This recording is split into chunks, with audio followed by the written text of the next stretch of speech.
Joining us live now for our politics panel is Tim Wilson, Liberal MP, and Anne Ali, Labor MP. Thank you for your time. Thanks, Anna. Thanks for having us. I enjoyed the giggles during the baboon read. Oh, go the baboons. I'm on their side. There was a very funny tweet by Michael O'Brien, the opposition leader, saying, "Why are we missing out on this in Victoria? Dan Andrews, step up." I don't even know what to say to that. Well, if we turn to topics of the week, now we've had this major speech from Mike Burgess on the state of terror in Australia. In particular, he singled out right-wing extremism. Anne Ali, do you think it was time it was called out? Absolutely, it was time. I mean, we've seen just in the past couple of weeks, we've seen in the US, the threat of right-wing terrorism has been upgraded, and in New Jersey, they actually upgraded and came out and said that it was greater than the threat of ISIS or Al-Qaeda. Just last week, we saw a terrorist attack in Germany on a shisha bar, and I think there were 9 deaths by a right-wing extremist. And let's not forget that it's coming up to the first anniversary of the Christchurch attacks as well.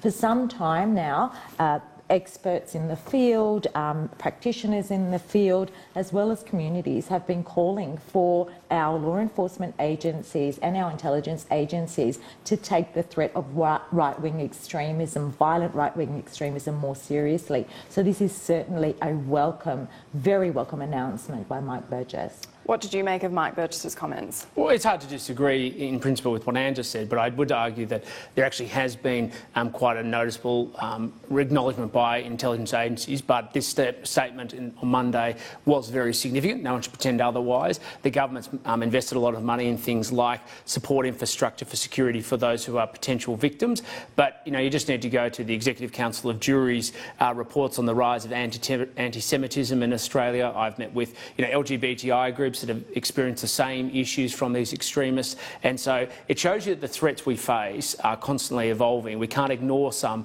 to address others. We have the issues around Islamist extremism, and we have to confront these ones too. Do you think the government should be doing more to call out right-wing extremism? Well, I think wherever there's extremism, we should call it out. It doesn't matter whether it's right-wing, whether it's Islamist extremism, and I think that's why the government's invested, particularly post-Christchurch, significant funds into helping local mosques and Islamic schools, and the same is also true with Jewish schools, because it's part of the full spectrum of activity we need to do to protect people, but also to make sure there's the proper focus. And you agree with the label right-wing extremism?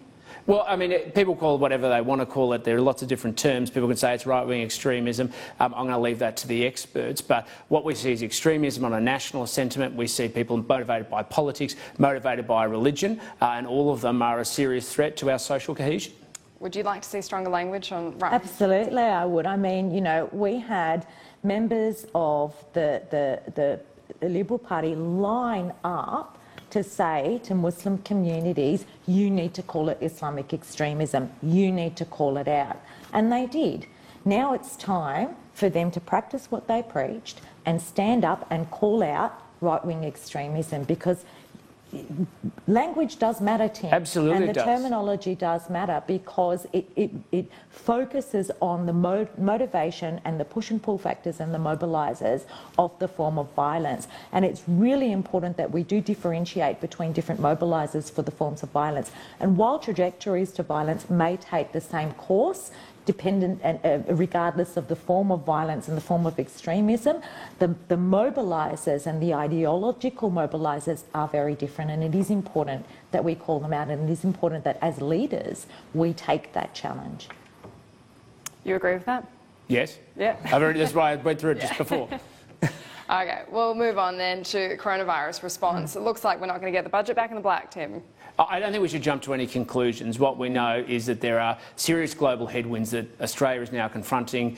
We're not immune and we're not isolated. We don't know completely where coronavirus is going, but there are very disturbing signs. The markets are obviously reacting, and this is going to have present big challenges for all of us. But this actually reinforces why there has been such a clear and strong statement by the government about the need to be balanced and prudent around the budget, because these are the sorts of unpredictable events that can come along which can create challenges for balancing the books. So the more you're working in the good times to secure your budget position, the better you're in a position to be able to respond. And Australia's in a better respond on a health basis, on an economic basis, to respond to these the events of coronavirus than just about any other country in the world. Well, I would argue that there is always the threat of global headwinds present, but the government has put all of its economic eggs into the budget surplus basket. And now it's not going to be able to deliver that basket. They've promised and promised and promised. Well, you never even made the promise. They're going to deliver that basket, and they're going to deliver that promise to the Australian. You went to the election with the promise that you're going to deliver that to the Australian people. The Tim, simple absurdity. It's my turn to talk, Tim. I know, but you're being dishonest. Tim, you're being dishonest. No, I'm not being dishonest. You are being dishonest. Did you not promise a budget surplus to the Australian people? We absolutely did, and our objective is back in black and develop back in black merchandise. But the position we're in with the budget, enabling us to fund $2 million towards a vaccine, making sure we can roll out an emergency services support as is required, and putting Australia in the best possible position is because we have been working as strongly as humanly possible towards a budget surplus. The alternative that you took to the election, and we need to think about the very real consequences. No, we're not talking about Labor's alternatives here. We're talking about your performance on delivering a surplus you would deliver a weaker, that you promised to the Australian people. You would deliver My turn to talk, Tim. I let you talk. No, you're talking over me. My turn to talk, Tim. You are leaving a weaker Australia to confront the challenges of coronavirus, and this is the problem. Weaker borders, weaker budget position, weaker health system because we wouldn't be able to fund the essential services. That is the consequence, and that's why we have taken such strong, prudent measures and ones you have opposed every step of the way. Okay, you have been talking over Anne. Let's talk about you for a change, okay? Let's stop talking about Labor for a minute because, newsflash, we didn't win the election. You all did, and you won the election because you said you was going to deliver a budget surplus. Now, Labor has been calling on this government to take some reasonable measures to ensure that the economy is propped up in the event of any of these global headwinds.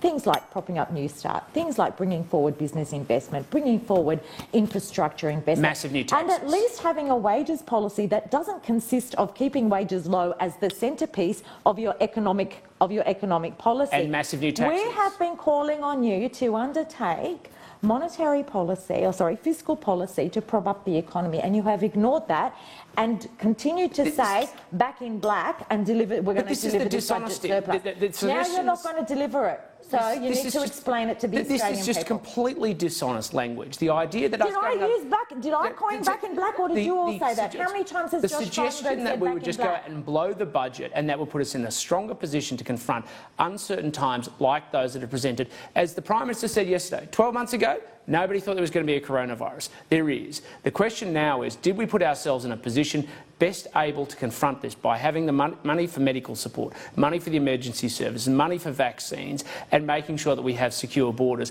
And that's what this government has delivered. Now, we don't know the answer to the question about the budget and the surplus yet. Of course, we will continue to work towards it.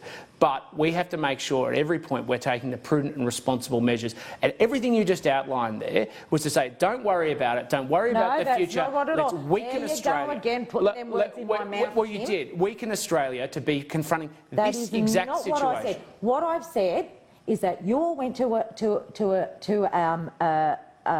an election, did you not? Saying that you were going to have a budget surplus. Did you not? Yes or no? We went to the last election making it crystal clear that was exactly what we were working towards. So you've put all of your economic credibility eggs into that basket. And we said it for the forthcoming year. So we were crystal clear about that. But when it comes down to it, the positions that you've just articulated that you wanted to take to the election, $387 billion worth of taxes, and on top of what you've done since... No. But you're in power. Exactly. And we've made sure that we're in a strong position to be able to secure our borders, deliver essential services as this events take on, and to make sure that the budget is in as healthy a position as possible to make sure that we confront these global headwinds front on. And everything you've argued is to do the opposite. So you're not going to deliver the surplus? Well, these are the sorts of things the Treasurer is looking at right now, but the situation, the globally unprecedented and the globally unprecedented situation that we face at the moment means that we have to reassess and reevaluate exactly what the budget position is. And everything you have outlined, every single bit of everything you outlined would weaken Australia in our position to confront it. So to sit here and take a moral posturing view... I'm not taking any moral posturing. I'm without any understanding of the consequences. We're going to hit on one topic that I think we can all agree on before we wrap this up. Domestic violence response, the awful incident in Brisbane this week. Yes. What did you make of the speeches in Parliament from the Prime Minister Opposition Leader on Hannah Clark? Well, I mean, I think that everybody was moved in the Parliament over those speeches, and I think if you look at it, everybody was sitting there in silence, and I suspect there were even some tears shed. And I think it was important, going back to where we started from, which is to call out behaviour as has been done in the parliament by both sides of politics, but it's a backdrop of the government investing significant money and resources into issues around domestic violence and family violence, because we take this issue very seriously. We're almost out of time. Anna-Lee, how did you feel about this week's response? I think I've made it very clear how I feel about the response. I think we need to also move beyond words. Words are lovely, but we need to move beyond words and we need to have serious action. And it's great to call out violence when you see it, but a lot of the time it's hidden. They don't hit you in the face. They hit you where you can't, where your bruises won't show. And I just want to send out a message to all the women out there. If you are experiencing violence or abuse in your relationship, I see you, I hear you, I've been there, and I know what you're going through. Excellent note to end on. Anna-Lee and Tim Wilson, thank you for your time. Coming up after